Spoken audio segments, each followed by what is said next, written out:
Join us as we go through all the top stories from our community through the past year. Now, with your host, Tom Zaleski, this is Local 5's Year in Review. Thank you for joining us for this special edition of Local 5 News. I'm Tom Zaleski. As the year comes to a close, we wanted to take a look back at some of the biggest headlines of 2019. The good, the bad, and everything in between. The year started off on a high note when news broke that missing teenager Jamie Kloss had been found. Kloss had been missing since October 15th of 2018, disappearing after her parents had been murdered in their home. Jamie Yukas followed the case from the beginning and brought us this report after the teen was found. 13-year-old Jamie Kloss was found alive 88 days after a stranger kidnapped her from her Wisconsin home. Authorities say the same man, Jake Patterson, shot both her parents to death with a shotgun. The suspect had specific intentions to kidnap Jamie and went to great lengths to prepare to take her. After a nearly 3-month search, Kloss was discovered wandering the small rural town of Gordon, about 65 miles away. She approached Jean Nutter, who was walking her dog. She just said, "I'm lost and I don't know where I am and I need help." When she got near me and I could see who she was, she told me, "I'm Jamie." She was scared, but then when she, I stayed calm, so she stayed calm. Nutter brought Kloss to a neighbor's house. Jeannie walked in and said, "This is Jamie Kloss, and call 911. I was in absolute shock. Patterson held Kloss in a cabin, authorities say. The suspect was not at home when Jamie escaped. How she escaped remains a mystery, but Patterson was driving around, apparently looking for Kloss when he was arrested. Jamie is the hero in this case. There's no question about it, and she's the one that helped us break the case.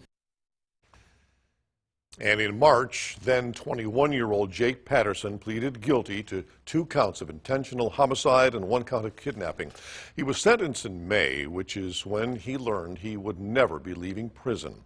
At the hearing, members of Jamie's family begged the judge to hand down the maximum sentence. Patterson's lawyers asked for the possibility of parole so Patterson could have more options for prison programming.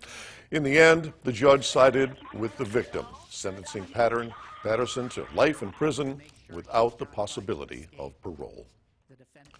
Back in April, our attention and our hearts were captured by a Green Bay police canine by the name of Pyro. Pyro and his handler were assisting other officers with an arrest, and Pyro bit the suspect, who then allegedly stabbed the canine multiple times. Pyro was taken to an animal hospital, and though he was in critical condition, he continued to make strides and improve. And just 8 days after the attack, Pyro was well enough to go home. And a few days later, he made an official public appearance to show just how well he was doing.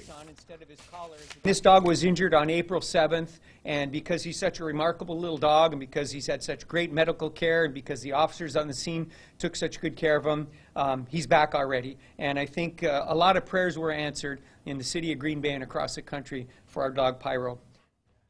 Pyro officially returned to the force full-time on May 31st after being cleared by a vet. In May, tragedy struck the city of Appleton when firefighter Mitch Lundgaard was shot and killed while responding to a medical emergency.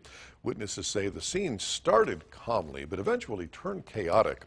A bus passenger was reportedly suffering from an overdose. First responders revived him with Narcan, and though they tried to get him to go to the hospital, he refused. Eventually, he pulled a gun from his hip and shot twice, striking Lundgaard and a police officer.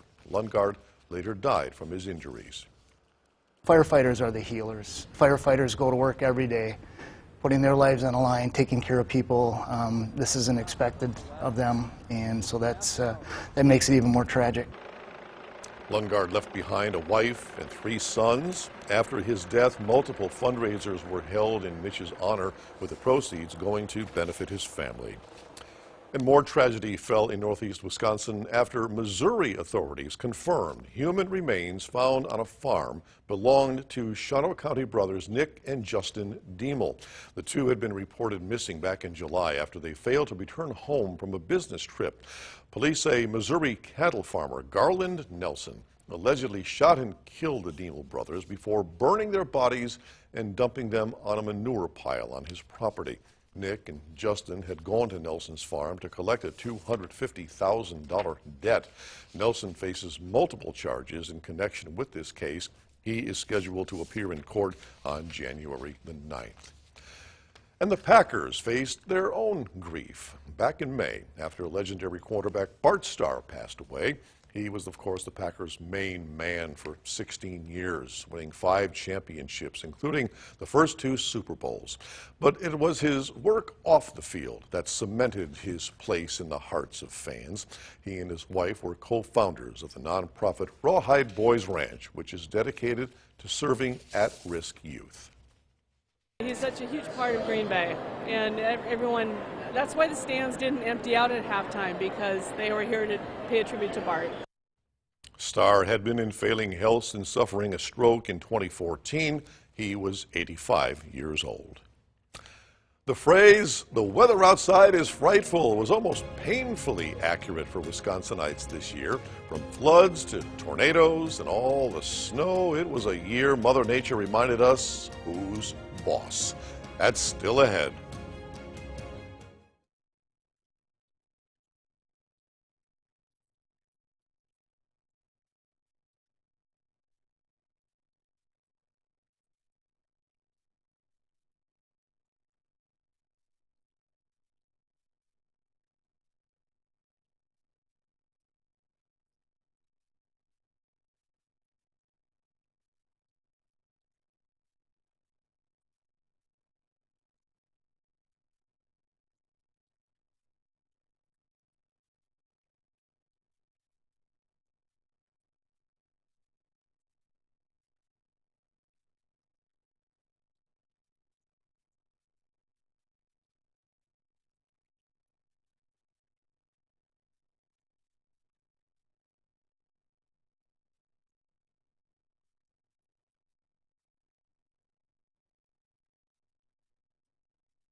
Welcome back to our special edition of Local 5 News, looking back at the biggest news of the year 2019. Well, between the snow and the cold and the tornadoes, Wisconsin is known for its crazy weather. But this year brought enough to have even our meteorologists shake their heads and say, enough. It all started at the end of January when the polar vortex made its way to Wisconsin.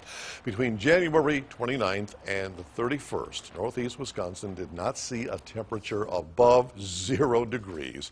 With the wind chill, temps got as low as the negative 40s. But then 3 days later, we saw highs of 40 degrees above 0. And as is traditional for Wisconsin winters, we were not without our fair share of snow this year, and it caused more trouble than usual this past February after the largest traffic crash in state history happened on I-41 near Neenah. 1 person was killed, 71 people were hospitalized.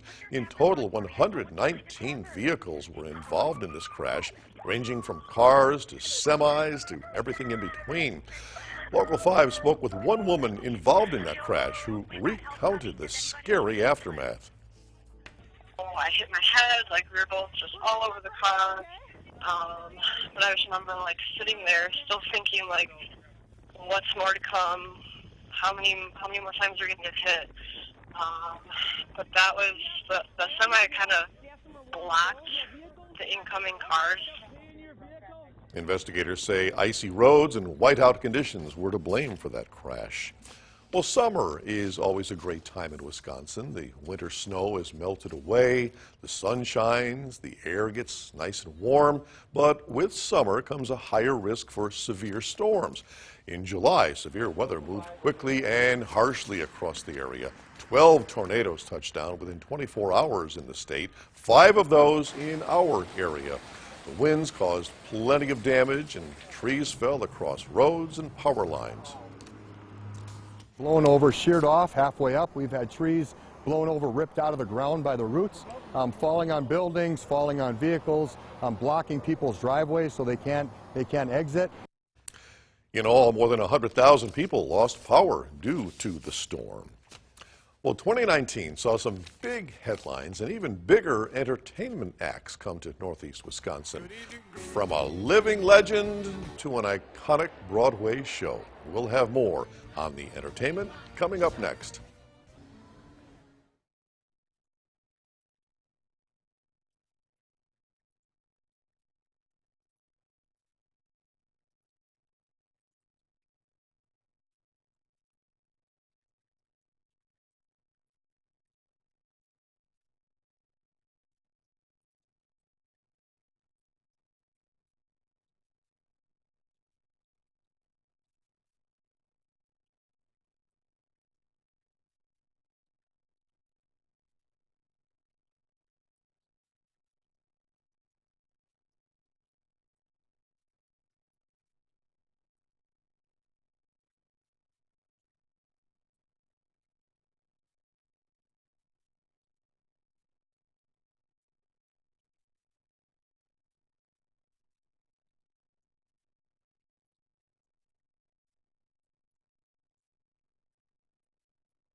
Welcome back. The start of a new year wasn't great for everyone this past January. That's when Wisconsin retail giant Shopko announced it filed for Chapter 11 bankruptcy.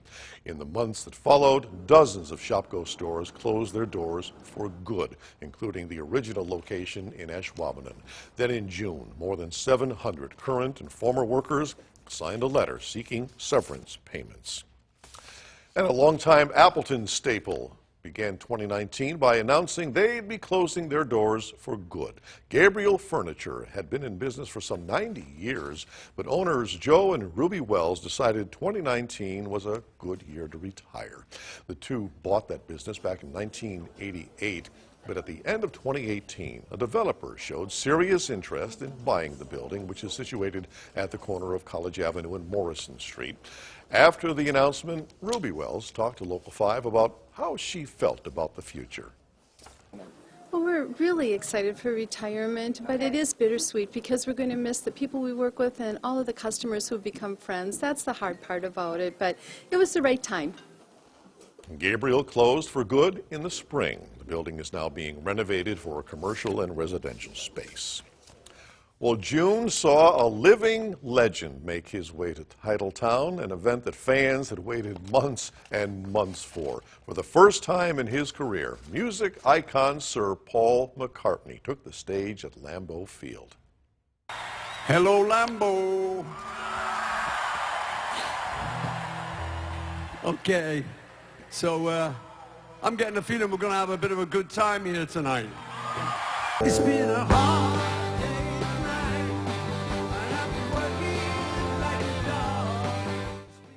Fans rocked out to some new music from Sir Paul, as well as some Beatles classic, including Hey Jude, Let It Be, and Helter Skelter. That concert lasted right around 3 hours. And then just 2 months after Paul McCartney came to Titletown, tickets went on sale for Hamilton. The legendary Broadway show came to the Fox Cities Performing Arts Center, but played for 3 weeks to make sure that fans didn't miss their chance to see this show. The tickets went on sale back in August, and hundreds of people waited in line for their chance to grab a seat. People waited in line for hours to buy those tickets, some even showing up the night before. In 2019, some local veterans got to take the trip of a lifetime, and we were there to see their second welcome home from Vietnam. That's up next.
Welcome back. Back in March, 52 veterans were welcomed home from the first Old Glory honor flight to Vietnam. And for two brothers who made that trip, it was the journey of a lifetime. Local 5's Nate Stewart was at the welcome home ceremony, and he saw firsthand the impact it left on our local vets. Welcome home, veterans! A packed house at Menasha High School. Welcome home! Welcome home! With those two words, welcome home! Welcome home! Constantly being repeated. Welcome home, brother. Can I get a hug? Along with cheers, tears, hugs, handshakes, salutes, plenty of welcome home signs, and lots of red, white, and blue. We're here. 52 veterans back from the first Old Glory honor flight to Vietnam were greeted by thousands after their 2-week trip. We rewrote the narrative of the Vietnam veterans' homecoming. We talked with brothers Tom and Dale Van Lannen before the trip. We're ready to go back. We want to go back. And after, they say the welcome home ceremony was a truly incredible experience. Deep in my heart, I really appreciate what they did for all us veterans coming back to cheer us on like that. I wish the night would have lasted a couple more hours. I loved it. I think it was just incredible seeing those thousands of people at Menasha High School. Scott Delsart is an Army veteran and Old Glory Honor Flight board member. He says being a part of the trip was something he'll never forget. 2 weeks is hard to sum up, but if you could sum it up with one word, I would say speechless. Tom says the experience helped him personally. Now I can kind of more talk about it, you know, to other veterans and to my family members. There's a certain amount of closure after so many years. It never will always go away, but it does help relieve the pressure. Dale wanted to come face to face with the Viet Cong and go to the fields where he was stationed. 2 things he accomplished. I went over there and I got done with what I wanted to do. Those 2 things. That's what I wanted to do. And the welcome home ceremony was just icing on the cake. We had veterans come up to us and say, you know, my life is now complete. I have finally slept a full night and the first time in forever. Got to meet my wife after 2 weeks and then come out to the crowd. They're all cheering and yelling and screaming, waving at you. It was quite a thrill. We were able to walk in with our spouses because it was, to me, I felt that was the right thing to do. The other people I didn't know, and they're hugging and saluting you, and it just, I can't say enough. I think if anybody there that didn't have a little tear in their eye or something was wrong. I mean, it was just fantastic. It just wasn't us getting this recognition. It was all the veterans from all the wars that were getting the recognition. It has been beyond words. It's been an honor and a privilege to do this for these veterans. It was a dream come true for me. In Menasha, Nate Stewart. Welcome home. Welcome home. Thanks for coming. Local 5 News.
Welcome back. This past year saw some big changes for the Green Bay Packers after former head coach Mike McCarthy was abruptly fired in 2018. This past January, the Packers announced Matt LaFleur would be taking the top spot. President and CEO Mark Murphy admitted that of the 10 candidates for the job, LaFleur was the only one that seemed to stand out. LaFleur has held many positions with various teams throughout the NFL. His job with the Pack, however, his first as an NFL head coach. And LaFleur didn't waste any time in bringing glory back to the Pack. The team last appeared in the playoffs in 2016, which was also the last time they won their division. So in his first year as head coach, LaFleur maneuvered the green and gold to a winning record, the title of division champion, and a top seed in the playoffs. After an incredible season last year, it was no surprise to anyone the Milwaukee Bucks were recognized for their hard work at the 2019 NBA Awards, and that includes Giannis Antetokounmpo, who took home the MVP trophy.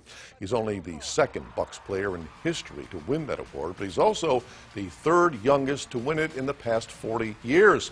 An emotional night for Giannis at the award show, and he shared parts of his journey and proved his motivation and dedication to being the best.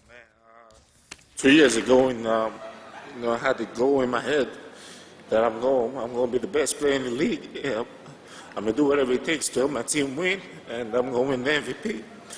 And every day that I step on the floor, I always think about my dad, and that motivates me and it pushes me to play harder. And Giannis also thanked his mother and brothers for their support. Badger fans celebrated in 2019 as well. After a season that saw the highest of highs and the lowest of lows, the Badgers were selected to play in the 2020 Rose Bowl. Back in 2012, the Badgers lost their second of 3 consecutive Rose Bowls to the Oregon Ducks. They'll have their chance at redemption as the Badgers once again face the Ducks in that iconic game. The Badgers have not won the Rose Bowl since the year 2000. Well, we thank you for joining us as we looked at some of the biggest headlines from the past year. From all of us here at Local 5, we hope you have a happy new year, and be sure to tune in tonight at 10:30 for our special First Eve celebration. Have a good evening.